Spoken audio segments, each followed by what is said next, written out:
Hi, and welcome to the online version of Foundations in Economics. I'll be your instructor for the course, Michael Jones, and in this video, I want to preview the learning outcomes and purpose of the course, as well as talk about the administration of the course for the rest of the semester. So as a reminder, this course is designed for those students who don't have a strong background in economics. Perhaps you did not take an economics class as an undergrad, or you're a little bit rusty on some of the principles.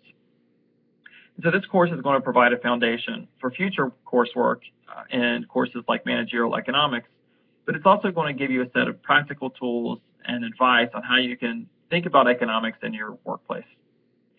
And in particular, we're going to cover two main sections of economics. In the first 4 weeks, we're going to look at microeconomic principles. So when we look at microeconomics, we're looking at the individual firm, the individual consumer, how they make choices, how firms decide what price to price their product at, how market competition can affect the prices of products. And we're going to see how markets can efficiently allocate resources. We'll look at product markets, we'll look at labor markets, we'll see how government policies might affect markets as well. In the second part of the course, the last 3 weeks, we're going to look at macroeconomic topics. So we're going to look at how economies grow, how we measure the strength of an economy using GDP, inflation, unemployment. We're going to look at these larger macroeconomic forces and how they might affect your firm and how your firm fits into the larger macroeconomic environment. We're going to look at fiscal and monetary policy and how you might use those to respond to different parts of the business cycle. And at the end of each of those modules, there'll be an exam that will cover that material. So as far as how the course is going to be administered, every week there's going to be a module. And in that module, there'll be a set of readings that you'll be asked to read in the textbook. Most of you will probably use the online version of the textbook. In fact, I recommend that as you go throughout the rest of the course. If you want to purchase the textbook, you're welcome to do so, but you can certainly try out the online version, because when you purchase the software for this course, it will come with the electronic version of the textbook. So in addition to the readings, you'll be asked to also watch videos such as this one, where I go into much more detail about the material, as well as work through some practical examples. In addition to readings and watching the videos, you'll be asked to do a couple of assignments. The homework assignments will be due every week, and it will cover the material for that particular module. And you'll be given 2 attempts to do the homework. After the first attempt, you can submit your results or your answers, and the program will grade those questions and tell you which ones you got right and which ones you got wrong.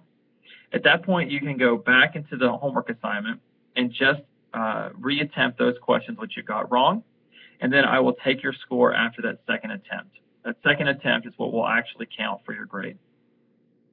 In addition to the homework assignments, I'll also ask you to make discussion board posts.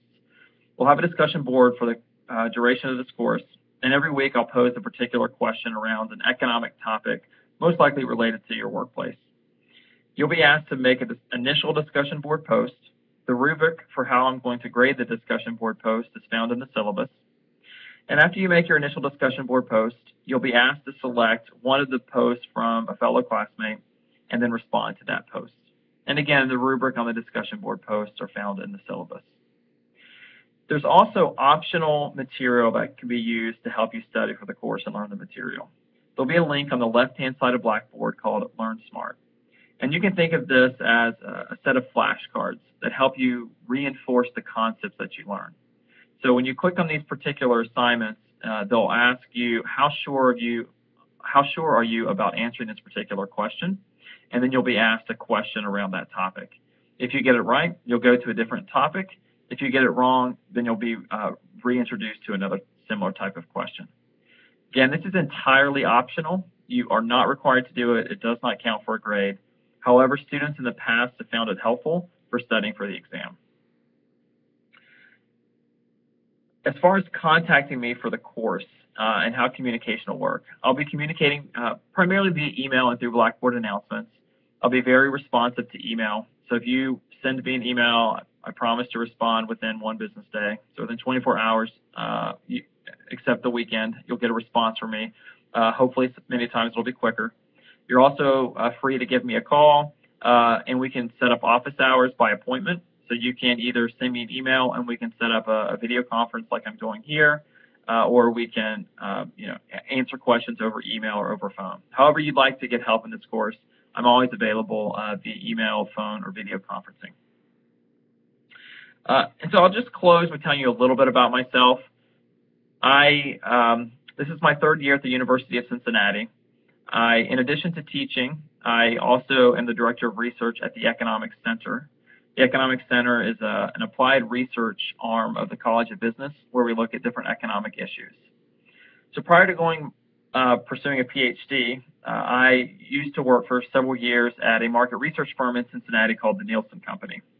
I worked there as a market research analyst for a couple years, and then I went back to UC actually and got my MBA. And while I was getting my MBA at UC, I participated in a case competition, which was sponsored by Cincinnati Bell.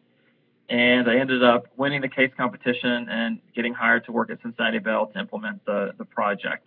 And so I was a product manager for Phioptics at Cincinnati Bell for a few years before I decided to go back and get my PhD at Notre Dame. So I've had several years of work experience before getting my PhD in economics, and so I understand a little bit about the importance of economics and how learning the material in this course can be helpful for you in your work environment. So I look forward to meeting all of you in this class, and I'm excited about the next 7 weeks. And if you have any questions in the meantime, feel free to reach out to me. I look forward to this class. Thank you.